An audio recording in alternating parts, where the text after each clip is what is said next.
So,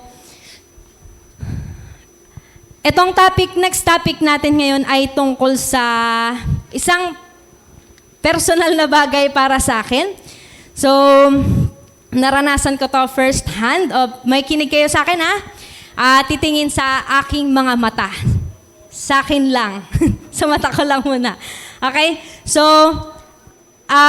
kasama nung pag-aaral ko almost 5 years sa psychology. Kasama ko siya at unfortunately, binihag niya ako ng maraming taon. Pero ngayong hapon, I declare na makakalaya ka mula dito ngayong araw in Jesus' name. Amen? So, kung alam niyo to, depressive disorder or commonly known as depression is extreme sadness or despair that lasts more than days. Sino dito na yung nalungkot? Nalungkot na. Lahat tayo nalungkot na sa marami at iba-ibang mga kadahilanan. So, lahat naman tayo ay nalungkot na, pero iba daw yung depression. Kakaiba tong itong word na ito. Pagka daw depressed ang isang tao, meron siya nito. Tignan nyo kung meron ka nito, At kung meron ka nito, papagalingin ka ni Jesus at papalayain ka ni Lord ngayong araw. Meron daw ganito yung mga depressed or may depression. Meron silang death wishes. Death. Pag sinabing death, ito yung naisip na nilang gusto ko na magpakamatay, gusto ko nang mawala, at sana bukas hindi na ako magising. Meron din siyang magulong isip. Alam niyo yung hindi makapag-concentrate? Yung meron kang gagawin pero hindi mo siya matapos-tapos kasi magulo yung isip mo. Meron din siyang suicide attempts. Ito na yung sabi ko na bukod sa meron siyang death wishes, nag-a-attempt na siya na magpakamatay. Grabe, no?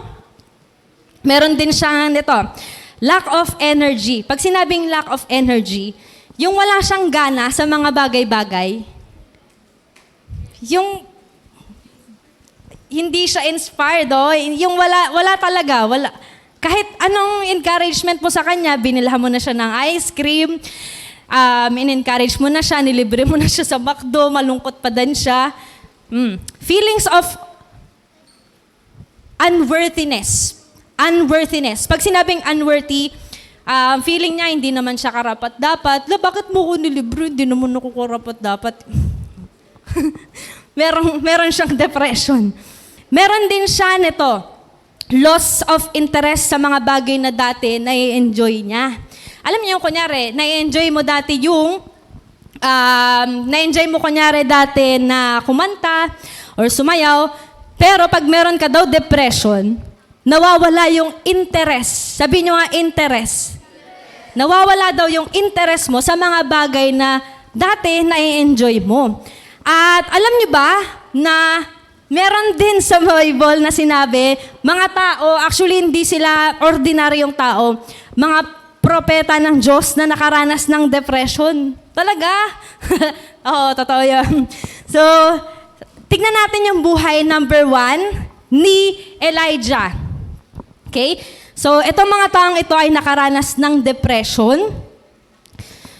Basahin natin yung 1 Kings 19:3 verse 5.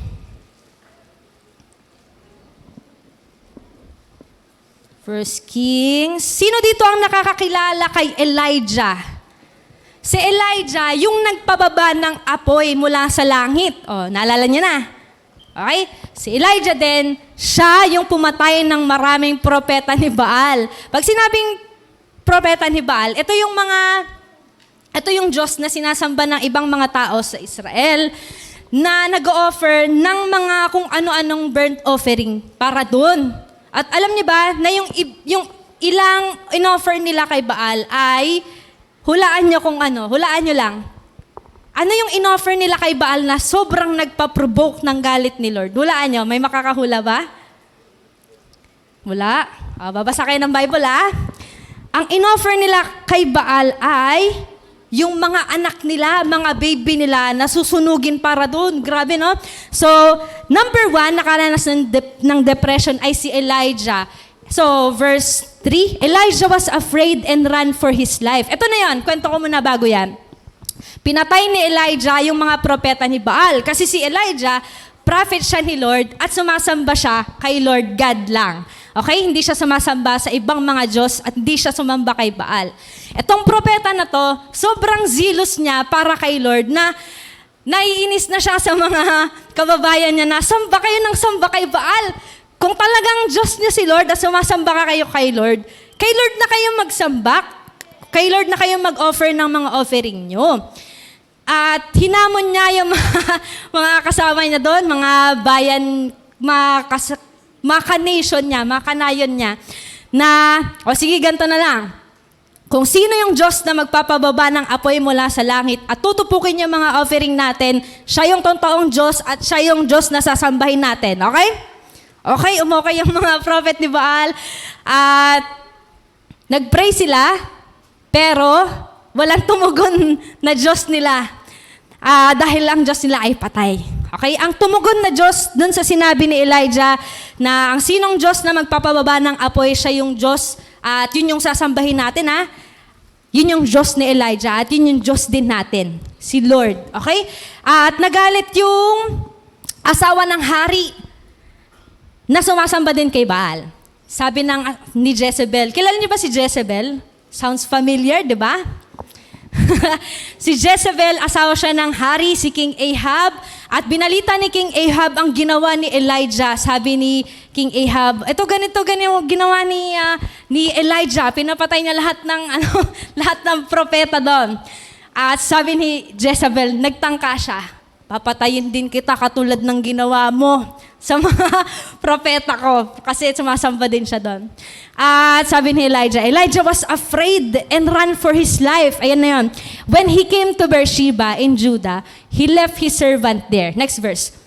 While he himself went in a day's journey into wilderness, he came to a bush.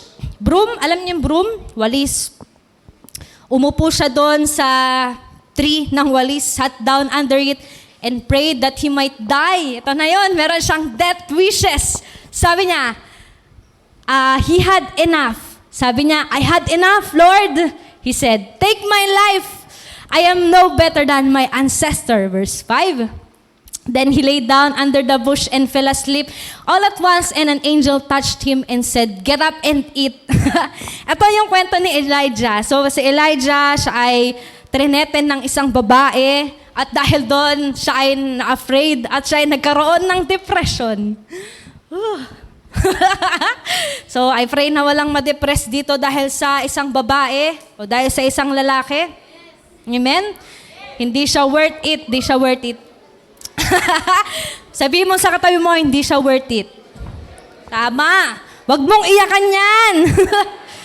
At wag ka malungkot dyan. Kung brinake ka niya, tama lang kasi nag-aaral pa kayo.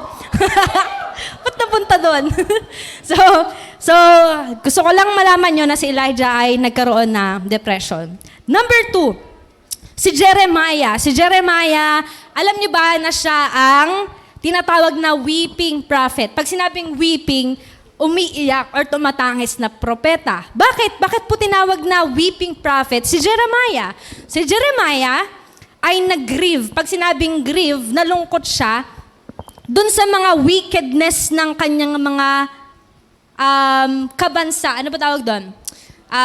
Mga kababayan. Nalungkot siya dahil sa ginagawa ng mga kababayan niya. Ano yun, ate? Yun yung sinabi ko sa inyo. Grabe, no? Nung panahon ni Elijah, sumasamba ang bayan ng Diyos kay Baal. Nung panahon ni Elijah, sumasamba pa din sila kay Baal. At ito pong mga propetang ito ay dahil mahal na mahal nila si Lord, ayaw nilang nakikita nila ang kanilang mga kababayan na nagsasamba sa ibang Diyos. Nag-offer sila ng offering kay Baal at sumamba sila sa iba't ibang Diyos. Tinalikuran nila si Lord. So Jeremiah was grieved also dahil sa paparating na judgment ni Lord sa kanila. Pag sinabing judgment, alam niyo ba ibig sabihin ng judgment? Ano ibig sabihin ng judgment? Ano? Pag sinabing judgment, punishment, parusa. So alam ni Jeremiah na paparusahan ni Lord yung bayan niya. At dahil sa ginawa nilang pagsamba kay Baal, God's anger was provoked. Pag sinabing provoke, na-stir up yung galit ni Lord. So, Jeremiah warned them of God's judgment, but they reject it. Pag sinabing reject it, binaliwala nila yung mga instruction ni Jeremiah. Merong isang pari na pinabugbog pa to si Prophet Jeremiah. Kasi daw, yung sinasabi daw ni Prophet Jeremiah, pag sinabing propeta, mga kabataan, pag sinabing prophet or propeta, ito yung meron siyang narinig na salita na galing kay Lord. At sasabihin niya dun sa mga tao na nandun or mga kasama niya sa bayan or sa nation nila. Okay? Nakarinig si Jeremiah ng word galing kay Lord na lahat dyan ay dudurugin ko, magiging desolate yung nation nyo, magiging kayong captive. Pag sinabing captive, mabibihag kayo ng ibang bansa, ng Babylon. At yun yung message ni Jeremiah sa kanyang nation. At dahil doon, binubugbog siya ni Pashhur. Pero sa kabila ng lahat ng hirap na dinanas niya, through him, alam niyo ba na binigay ni Lord, alam niyo yan, yung Jeremiah 29 verse 11, such words of comfort and promise. Amen? Alam niyo ba yung Jeremiah 29:11? Sabi doon ni Lord na, for I know the plans I have for you, plans to prosper you and not to harm you, plans to give you hope and a bright future. Amen? So sabi dyan sa Jeremiah 20 verse 14, sabi ni Jeremiah, kasi nga binubugbog na siya ng mga tao at ayaw maniwala ng mga tao sa kanya, sabi niya, cursed be the day I was born. May the day of my mother bore me not be blessed. Next verse. Cursed be the man who brought my father the good news, who made him very glad, saying, a child is born to you, a son. May that man be like the towns. May the Lord overthrow without pity. May he hear wailing in the morning, a battle cry at noon. For he did not kill me in the womb. Grabe, no? With my mother as my grave. Grabe. Sana daw yung tiyan ng nanay niya, yun na daw naging grave niya. Alam niyo yung grave? Puntod. Her womb enlarged forever. Why did I ever come out of the womb to see trouble and sorrow and to end my days in shame? Grabe, sa sobrang lungkot ni Jeremiah, ang lungkot na nga ng message na binigay ni Lord sa kanya. Ang lungkot pa kasi ganun pa yung reaction ng mga tao sa kanya. Na-imagine niyo ba yung lungkot ni Jeremiah? Ang lungkot. Alam niyo ba si Jeremiah din yung nagsulat ng Lamentations. Yung Lamentation na book sa Bible, pag binasa niyo, maiyak kayo doon. Maiyak kayo ng sobra na, Lord, mararamdaman mo yung puso ni Lord. So next. So number 1, si Elijah. Number 2, si Jeremiah. Number 3, si Job. So, okay, verse 2, he had 7 sons and 3 daughters. Okay, and verse 3, and he owned 7,000 sheep and 3,000 camels, 500 yoke of oxen and 500 donkeys, and had a large number of servants. He was the greatest man among all the people of the east. Okay? And so si Job, siya ay wealthy. Pag sinabing wealthy, siya ay mayaman. Tapos meron siyang anak. Meron siya 3 daughters at meron siyang 3 babaeng anak, meron siyang 7 na son. Okay? 10 lahat ng anak niya. Tapos yung binanggit natin dyan, pag meron ka niyan, nung unang panahon, grabe ang yaman mo. Sobrang yaman mo. Basahin natin yung verse 14 to 19. And a messenger came to Job and said, the oxen were plowing. Pag sinabing oxen, ito yung mga hayop. Para siyang mga kambing or kalabaw, katulad lang nun. The oxen were plowing and the donkeys were gazing nearby. And the Sabians attacked and made off with them. They put the servants the sword, and I am the only one who has escaped to tell you. Verse 16. While he was still speaking, another messenger came and said, the fire of God fell from the heavens and burned up the sheep of the servants, and I am the only one who has escaped to tell you. Verse 17. While he was still speaking, take note, etong mga dumadating sa kanyang mga servant niya, dumating one after the other. Hindi pa natatapos mag-report sa kanya yung isang servant, may dumating ulit, may dumating. Pang-apat. So while he was still speaking, another messenger came and said, "The Chaldeans formed 3 raiding parties and swept down on your camels and made off with them.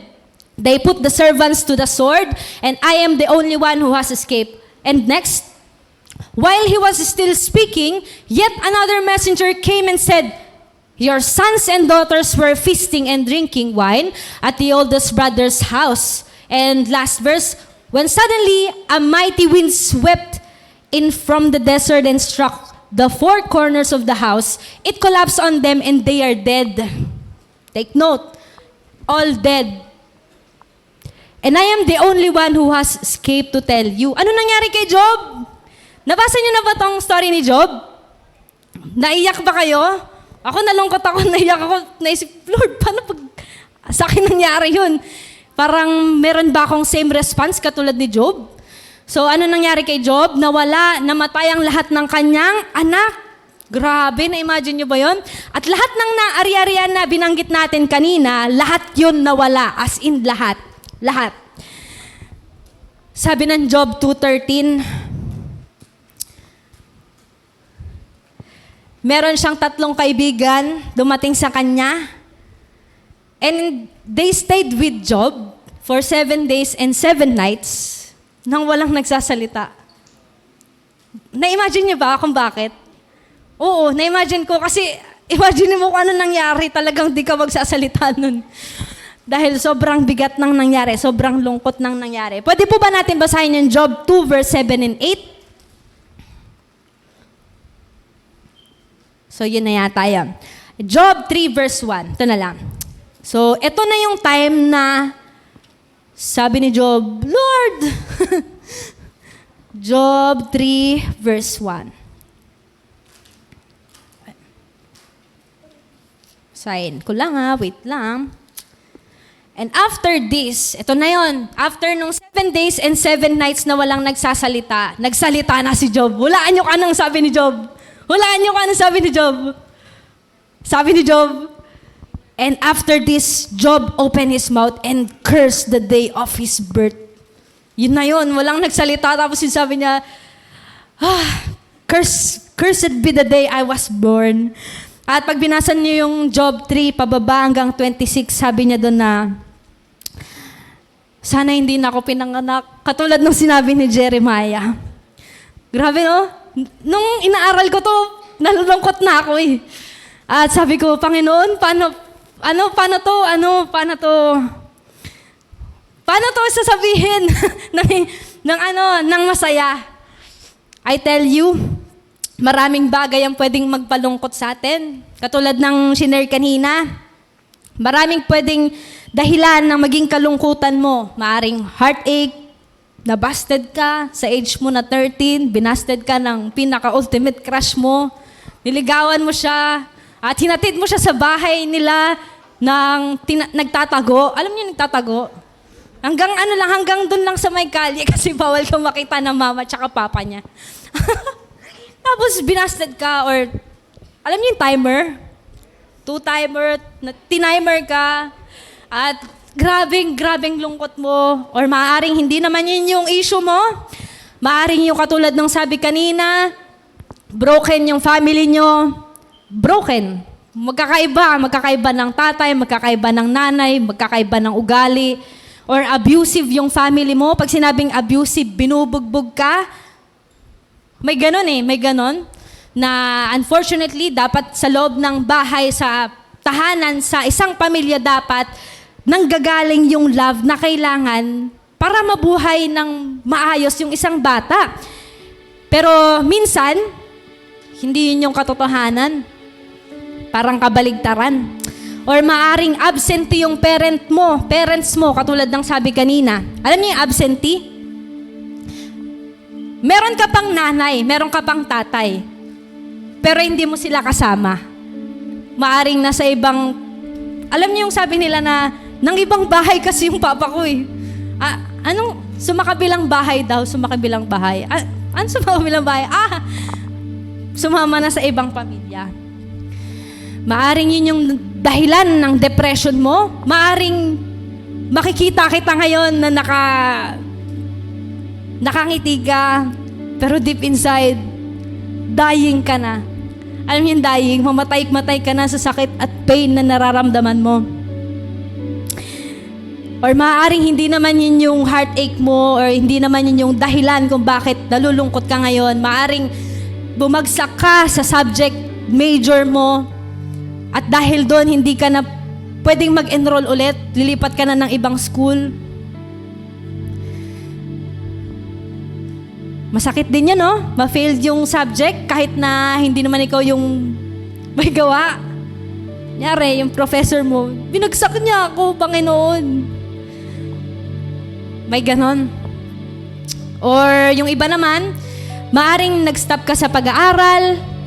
Meron iba dito na gustong mag-aral, kaso lang hindi pwedeng mag-aral kasi kailangan pong paaralin mo na yung yung panganay po namin Pagkatapos niya, yung next naman. Ikaw yung bunso.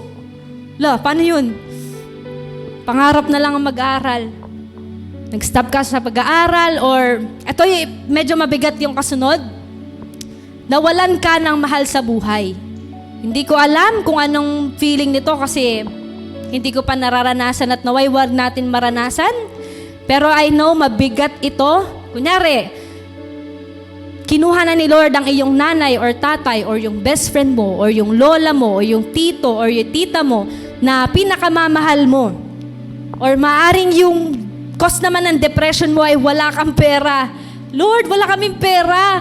Yung ibang mga nakikita kong kapitbahay namin, Lord, ang yaman nila. Kami wala po kaming pera, Lord. Tapos gabi-gabi kang umiiyak kasi wala kang pera. Wala kayong pera. Nakakatawa po, di ba? Pero malungkot siya kapag ikaw na lang mag-isa. Lord, kunin mo na ako. Or maaring hindi naman yun. Maaring nagkasala ka at hindi ka makaalis sa sin. Ito, isa pang mabigat to na kailangan mong makalaya mula dyan. Kunyari, nagkasala ka ng mabigat na kasalanan na alam mong mahirap, tingin mo mahirap kang patawarin ni Lord kasi nagawa mo yun Gawa ko na wala nang second chance. I tell you, tingin kayo sa akin.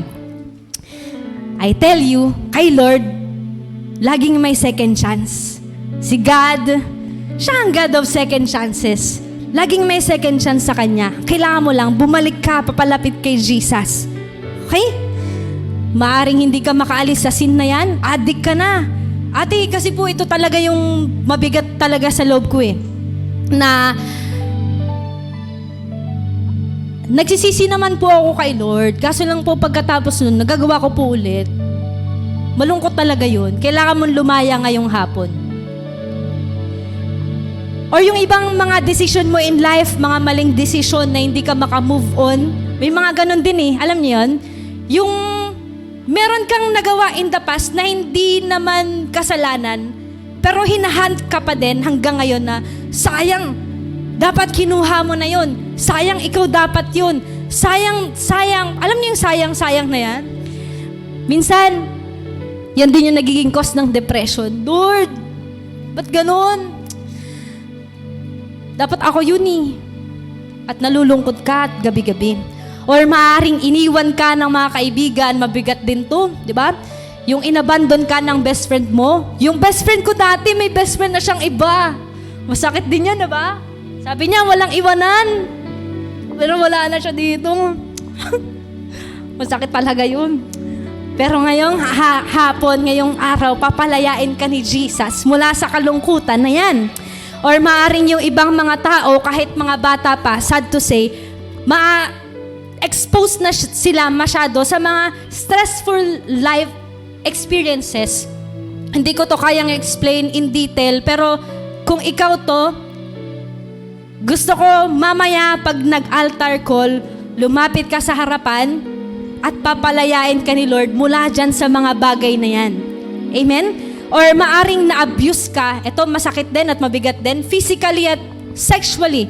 Maaring binugbog ka ng tatay mo, o yung galit ng tatay mo, ikaw lahat ng sumalo, or sexually abused ka din, mabigat din yan. At dahil doon, naging low self-esteem ka na, nagkaroon ka ng low self-esteem. Pag sinabing low self-esteem, mababa na yung tingin mo sa sarili mo. Ang tingin mo na sa sarili mo, ako yung last, ako yung dulo. At feeling ko hindi ako worthy. Katulad nung kanina, unworthiness. Or maaring meron kang trauma nung bata ka pa. Maraming trauma ang ginagawa ng demonyo sa mga bata. Maraming iba-ibang trauma. Hindi lang yung trauma sa physical abuse, maaring emotional abuse. Alam niyo emotional abuse? Yung minumura ka ng nanay mo, nung minumura ka ng tatay mo, at araw-araw, laging ang bungad sa'yo ay, napakatamad mo! Wala kang mararating sa buhay! Ang sakit marinig, no? Pero ngayong hapon, papalayain ka ni Jesus mula sa mga spiritong yan. Today, I'm here to tell you, kung isa ka doon, kung nararanasan mo yung isa doon, or halos lahat yon, may pag-asa ka. May pag-asa kay Jesus. The name of Jesus is higher and above all those names. Yun yung good news sa lahat. Kung ikaw ay na kay Jesus, sino dito yung na kay Jesus na? Meron siyang Jesus sa puso niya? Good news, ang laki ng pag-asa mo. Kung ikaw ay na kay Jesus, may pag-asa kang makawala sa depression. Amen? Hindi ka forever dyan sa depression na yan. Depression is not from God. So God wants you to be free from this depression. Ano po, paano po makaka-get out sa depression? Number 1, seek God. Pag sinabing seek God in tough times. Pag sinabing tough times, ito yung mga may hirap na panahon. Huwag mong hanapin yung pleasure mo or yung satisfaction mo sa mga tao or sa mga bagay kasi yon ay maglilid lang sa'yo sa more emptiness. Pag sinabing emptiness, feeling mo empty ka.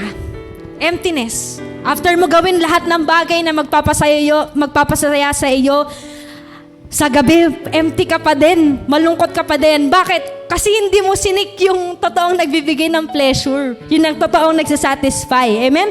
Sabi ng 1 Samuel 30 verse 6, But David found strength in the Lord his God. David encouraged himself in the Lord his God. Ano pong dapat gawin? Number 1, seek God. Learn how to strengthen yourself in the Lord. Let God encourage you. Pag sinabing encourage, hayaan mong palakasin ka ni Lord. Alam niyo ba, sa presence ni Lord, ito totoo to. Sa presence ni Lord, nasan po yung presence ni Lord? Mag-pray ka, mag-worship ka kay Lord, basahin mo yung Word of God. At kapag nasa presence ka na ni Lord, ito, proven and tested. Isang mahal kita lang ni Lord. Woo! Kaya mo nang harapin ang bukas. Sino dito yung nakaranas na ng matamis na presence ni Lord? At kinausap ka ni Lord at sabi niya, anak, mahal kita. At isang mahal kita lang ni Lord. Laya ka na dun sa depression na yon. Kaya mo nang harapin niyang buhay na yan. Paano pa po makaget out of depression? Sabi ng Psalm 69:32, The humble will see their God at work and be glad. Let all those who seek God's help be encouraged. Lahat ng sinisik si Lord ay na-encourage. Sabi ng Psalm 10:17, You, Lord, hear the desire of the afflicted. You encourage them and you listen to their cry. Alam niyo ba mga kabataan, ito yung isa sa pinakamasarap pag broken ka eh. Naranasan ko nang ma-broken pero hindi dahil sa love life. Praise God! Ito yung isa sa pinakamasarap pag broken ka. Sabi ng Psalm 34 verse 18 to 19, The Lord is close to the brokenhearted. Pag sinabing close, dun mo mararamdaman lalo si Lord. Dun lalong mas matamis yung presence ni Lord. Grabe talaga yon. Kaya minsan, yung pagiging broken, minsan inaalaw ni Lord yon para mas lalo mong maranasan kung gaano siya kabuti at kung gaano kanya kamahal. Amen? In your tough times, seek God. Pag sinik mo si Lord with your whole heart, matatagpuan mo siya. Promise niya yan sa Jeremiah 29:13. If you will seek me, you will find me. If you will search for me with all your heart. Kailangan isik mo si Lord with all your heart. Amen? Number 2, read the Word. Pag sinabing read the Word, sabi ng Jeremiah 15:16, Your words came and I ate them. Oh, si Jeremiah to si Jeremiah to, yung kaninang weeping prophet. Sabi niya, your words, Lord, natagpuan ko sila at kinain ko sila. They were my joy and my heart's delight. For I bear your name, Lord God Almighty. Ano nangyari kay Jeremiah? Di ba si Jeremiah, weeping prophet siya? Sabi niya doon, no? They were my joy. Nagglad siya. Nagglad? Na sumaya siya nung natagpuan niya yung Word of God, nung binasa niya at kinain niya yung Word of God. Sabi ng John 15:11, the Word will encourage you. Sabi ni Lord, I have told you this that my joy may be in you so that your joy may be complete. Makipag-fellowship ka kay Jesus. Paano po yun? Makipag-fellowship ka sa Word of God. Word of God ang kailangan mo, kabataan. At lastly, number 3, ano pong dapat gawin para makalabas sa depression na to? Find good friends. Maghanap ka ng mga kaibigan na alam mong ilalapit ka. Tingin dito, tingin dito. Maghanap ka ng kaibigan na ilalapit ka, papalapit kay Jesus. Sa mga times na may problema ka, hindi yung mga kaibigan na gumagawa ng sin. Hindi yung mga kaibigan na yayain ka, tara, inom tayo. Kalimutan na natin yan. Mali ka nang hinahanap. Una, magkakasala ka lang at lalo kang malulungkot pag ginawa mo yun. Anong dapat gawin? Maghanap ka ng mga kaibigan na yayain ka sa Bible study. Maghanap ka ng mga kaibigan na yayain ka, tara mag-worship na lang tayo kay Lord. Tara mag-prayer and fasting na lang tayo. Pag-pray natin yan, wala imposible kay Lord. Amen? Ganon yung mga kaibigan hanapin mo. Mga kaibigan na ipapag-pray ka. May kaibigan ba kayong ganon? Or wala pa? Today, I challenge you, maging ganon ka. Kung wala kang mahanap, sa simulan ko, sa sarili ko, magiging akong ganon. Ako yung magiging kaibigan na ipapag-pray ko yung mga kaibigan ko. Ako yung kaibigan na magiging encouragement sa mga kaibigan ko. Amen? Mga kaibigan na papalakasin ng faith mo tuwing down ka. Amen? Hindi yung lalo kang ida-down. Maghanap ka ng kaibigan mo na papalakasin ka, yung spirit mo. Alam niyo ba, ito na yung binigay ni Lord sa akin. Merong isang persona sa Bible na pwede mo siyang gawing best friend. Ito na po yun. Actually, it's the greatest friend you'll ever have. Siya yung kaibigan na pwede mong maging best friend. Bakit? Una, kasi hindi siya nangiiwan. Siya lang yung tutupad sa promise na hindi kita iiwan kahit kailan. Nakarinig na ba kayo ng promise na hindi kita iiwan? Promise. At nasaan na siya ngayon? Pero itong personang ito, hindi kanya iiwan kahit kailan. Sa pinakamadilim na buhay mo, sasamahan ka niya. At alam mo ba na itong personang to, kinarga niya ang mga kalungkutan mo. Kinarga niya ang mga kasawian mo, ang mga sakit sa puso mo. Naramdaman niya yan. He was despised and rejected by men. Tingin dito lahat. Tingin dito. He was despised and rejected by men, and he was called the man of sorrows. Iniwan niya ang lahat para sa'yo. Actually, iniwan siya ng lahat para sa'yo. Iniwan siya ng lahat, pero ikaw, di ka niya iiwan. Lahat ng sakit na mararamdaman mo ngayon, o mararamdaman mo sa mga susunod na araw, alam niya yan. Alam niya yan. Naranasan niya yan lahat. Lahat? Lahat. Naranasan niya lahat. Upang sabihin sa'yo na, anak, I know how you feel. Sabi nila, your feelings are valid. Sabi ni Lord, valid, naramdaman ko din yan. And I want to heal you. Gusto kang palayain ni Jesus ngayon. At ang personang ito ay si Jesus. He died of a broken heart so that you can have a completely healthy, whole heart. Namatay si Jesus ng broken-hearted. Grabe, no? Sumabog yung puso niya. Mag-research kayo, totoo yan. Sumabog ang puso niya.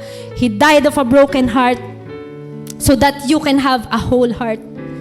Alam niyo, sometimes God allows some difficult times sa ating mga buhay para maranasan mo nga yung pagsama at pag-comfort niya. That He is your Jehovah Shammah. Pag sinabing Jehovah Shammah, lagi mo siyang kasama. Minsan, hindi natin nararamdaman si Lord kasi ang saya-saya mo, pero wala si Lord sa'yo. Hindi mo naisip si Lord. Pero tuwing may problema ka, doon mo nararamdaman si Lord kasi malapit ka kay Lord. Minsan kaya may problema ka para maging malapit ka sa Kanya. Today, isuko mo kay Lord yang durog mong puso, yang depression. Let Jesus heal you. Let the healer set you free. Sabi ng kanta, and I will let the healer set me free. Wow. Grabe. Jesus will heal you. Jesus will fix you. Surrender it all to Jesus. Lahat ng kabigatan mo. At meron akong alam na cure sa depression. Dati din akong depressed. At lahat ng binasa natin kanina, death wishes at mga suicide attempts. Lahat yun.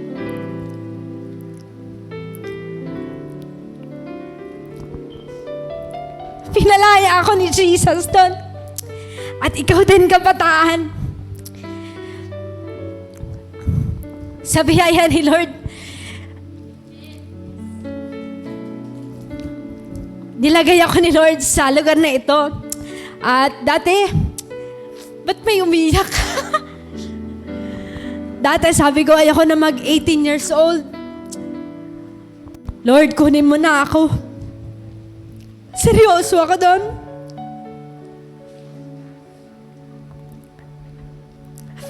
Ako din ay nasa isang broken vat. At lahat ng suicide attempts ay parang ni-research ko na at ginawa ko na at sabi ko, Lord, ayoko na talaga. Ayoko na.